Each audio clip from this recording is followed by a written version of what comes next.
Pada abad ke-18, Pulau Jawa menjadi pusat penting dari perdagangan dan kekuasaan di kawasan Asia Tenggara. Kesultanan Mataram, yang pada awalnya memegang kendali atas wilayah tersebut, mulai mengalami penurunan kekuasaan akibat perselisihan internal dan tekanan dari kekuatan luar, terutama Belanda. Kesultanan Mataram terpecah menjadi dua cabang, yaitu Surakarta dan Yogyakarta, yang masing-masing dipimpin oleh penguasa yang sah. Pada tahun 1755 Desa Giyanti, Jawa Tengah, perjanjian penting antara Belanda, Kesunanan Surakarta, dan Kesultanan Yogyakarta ditandatangani. Perjanjian ini secara resmi dikenal sebagai Perjanjian Giyanti. Tujuan utamanya adalah untuk menyelesaikan perselisihan antara ketiga pihak dan membagi wilayah Jawa menjadi 3 bagian yang dikuasai oleh masing-masing pihak. Perjanjian Giyanti mengakui kedaulatan Kesunanan Surakarta dan Kesultanan Yogyakarta atas wilayah-wilayah mereka sendiri. Sementara di wilayah pusat Jawa tetap di bawah kendali Kesultanan Mataram. Namun, penguasa Surakarta dan Yogyakarta juga diakui sebagai bawahan Belanda, yang memberikan Belanda pengaruh besar dalam urusan politik dan ekonomi di Jawa.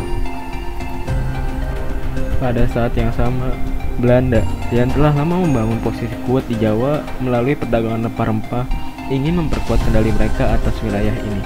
Hal ini menciptakan situasi di mana Belanda mulai mencari cara untuk menjaga kepentingan mereka di Jawa sambil memanfaatkan konflik internal di kesultanan tersebut. Dampak dari perjanjian Giyanti sangatlah signifikan. Bagi Belanda, perjanjian ini memberikan akses yang lebih besar ke sumber daya alam dan memperkuat posisi mereka dalam perdagangan rempah-rempah. Bagi Surakarta dan Yogyakarta, perjanjian ini memberikan otonomi yang lebih besar dalam mengatur wilayah mereka sendiri, meskipun di bawah pengawasan Belanda. Terbelahnya Jawa juga membawa konsekuensi yang serius. Persaingan antara Surakarta, Yogyakarta, dan Mataram untuk mendapatkan kekuasaan dan pengaruh menjadi semakin intens. Selain itu, pembagian wilayah ini juga mempengaruhi dinamika sosial dan budaya di Jawa. Masing-masing wilayah mengembangkan kebijakan pemerintahan, hukum, dan ekonomi yang berbeda, yang menciptakan perbedaan dalam struktur masyarakat dan budaya di setiap wilayah.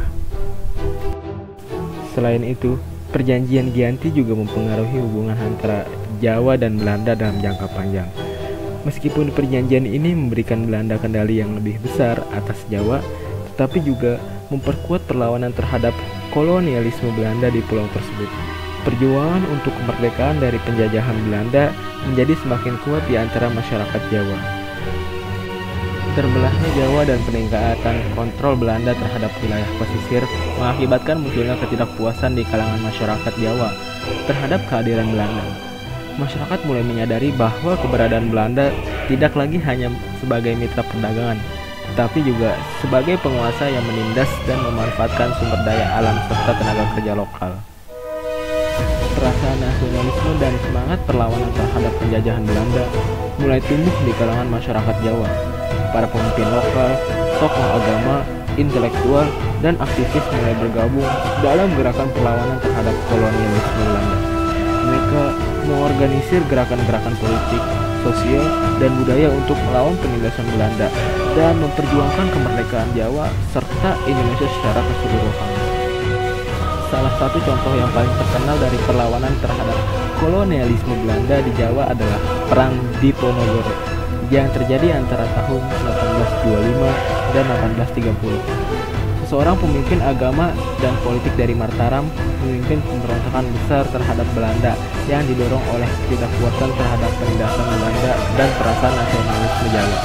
Meskipun akhirnya pemberontakan ini berhasil dipadamkan oleh Belanda, namun Perang Diponegoro meninggalkan jejak yang kuat dalam perjuangan kemerdekaan Indonesia dan semangat perlawanan terhadap penjajahan. Selain Perang Diponegoro, ada banyak gerakan perlawanan lainnya yang muncul di Jawa selama periode penjajahan Belanda, baik yang bersifat bersenjata maupun non-bersenjata. Semua gerakan tersebut bertujuan untuk mengusir Belanda dan memperjuangkan kemerdekaan bagi masyarakat Jawa dan seluruh Indonesia. Kita sudah sampai di penghujung video dan dapat disimpulkan dengan demikian Perjanjian Giyanti tidak hanya mempengaruhi dinamika politik dan sosial di Jawa pada masa itu, tapi juga menjadi salah satu pemicu utama dalam semangat perlawanan dan perjuangan kemerdekaan terhadap penjajahan Belanda di kemudian hari. Perjuangan melawan penindasan Belanda yang dipicu oleh perjanjian ini membentuk bagian integral dari sejarah perjuangan kemerdekaan Indonesia yang pada akhirnya berhasil memperoleh kemerdekaan pada tahun 1945.